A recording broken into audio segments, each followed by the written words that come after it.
அடுத்த மந்திரம் அண்ணா இல்லை, எம்ஜிஆர் இல்லை, விஜய்.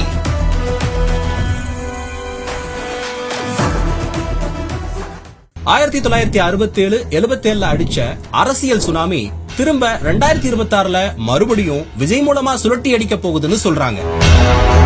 அப்போ 10 வருஷத்துக்கு முன்னாடியே அரசியலுக்கு வரலாம்னு விஜய் முடிவு பண்ணிட்டாரா? கிட்டத்தட்ட 60 வருஷம் ஆண்டுகிட்டு இருக்கிற திராவிட கட்சிகளோட ஆணிவரை எல்லாத்தையும் அழிச்சு ஒரு பெரிய மாற்றத்தை கொண்டு வர விஜய் கிட்ட இருக்கிறது அண்ணா எம்ஜிஆர் ஃபார்முலான்னு பேசிக்கிறாங்க. விஜயோட இந்த அரசியல் விஸ்வரூபத்துக்கு விஜயகாந்தோட வீழ்ச்சியும் ஒரு காரணமா? அப்படி 67-77 அரசியல் வரலாற்றுல என்ன நடந்துச்சுன்னு பாப்போம். இன்னைக்கு விஜய கூத்தாடின்னு எல்லாரும் விமர்சனம் பண்ணாலும் 60 காலகட்டத்துல திராவிடத்தை வளர்த்தெடுக்க சினிமாவை ஃபார்முலாவா யூஸ் பண்ணவரு அண்ணாதுரை. இப்பயும் கட்சி ஆரம்பிச்சுட்டு அரசியல் தலைவர்களா இருக்கிற நிறைய பேரு சினிமாவை தாண்டி தான் வந்திருக்காங்க. கோடம்பாக்கம் டு கோட்டைக்கு பாதைய போட்டு கொடுத்ததே கருணாநிதியும் எம்ஜிஆர் தான்.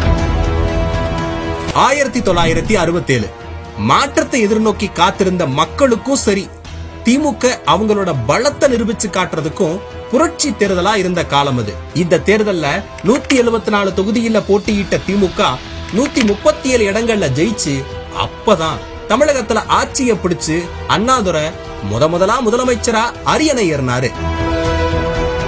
அது மட்டும் இல்ல, திராவிட ஆட்சிக்கான ஆரம்ப புள்ளியே இங்க இருந்துதான் ஆரம்பிச்சுச்சு. தேசிய கட்சி எல்லாம் தாண்டி ஒரு மாநில கட்சியோட முதலமைச்சர் அண்ணாதான்னு இப்ப வரைக்கும் நாம அந்த வரலாற பேசிக்கிட்டு இருக்கோம். இதுல குறிப்பா சொல்லணும்னா இளைஞர்களோட பலம் வெற்றியை தீர்மானிக்க ஆரம்பிச்சதும் இந்த தேர்தல்ல தான். அண்ணா மறைஞ்சதுக்கு அப்புறம் திமுகவுல கருணாநிதியோட கை ஓங்குது.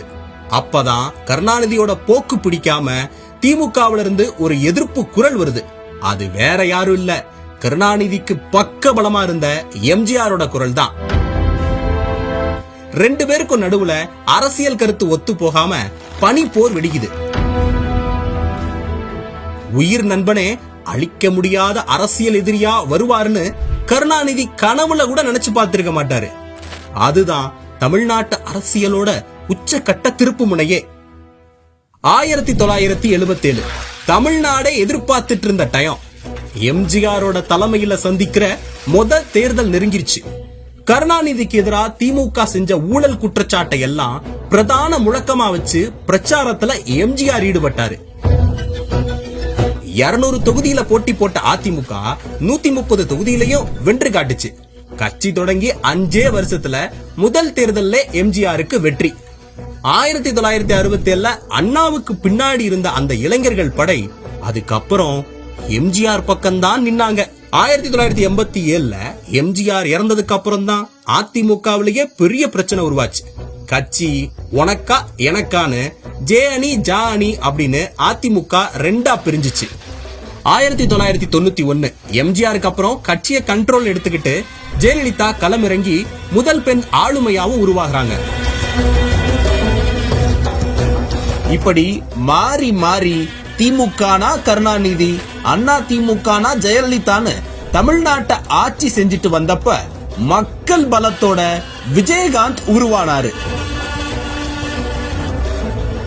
2005 தேமுதிக கட்சியை ஆரம்பிச்ச விஜயகாந்த் வெகுஜன மக்கள் கிட்ட நம்பிக்கையா ஜொலிச்சாரு. முதல் மாநாட்டிலேயே நாட்டையே திரும்பி பார்க்க வச்சவரு. அதுக்கப்புறம் தலைவர் விஜய் நடத்திய முதல் மாநாடு தான் அரசியல் சரித்திரமா இப்ப பார்க்கப்படுது. திராவிட கட்சியில ஒன்னா தேமுதிக பார்க்கப்பட்டாலும் திமுக அதிமுகவிற்கு பலத்த போட்டி கட்சியா விஜயகாந்தோட தேமுதிக இருந்துட்டு வந்துச்சு. 2011 யாரும் எதிர்பார்க்காத அடி திமுகவுக்கு விழுந்துச்சு. இந்த தேர்தல்ல விஜயகாந்த் அதிமுகவோட கூட்டணி வச்சு கருணாநிதியை வீழ்த்தி எதிர்கட்சி அந்தஸ்தோட சட்டசபையில தடம் பதிச்சாரு.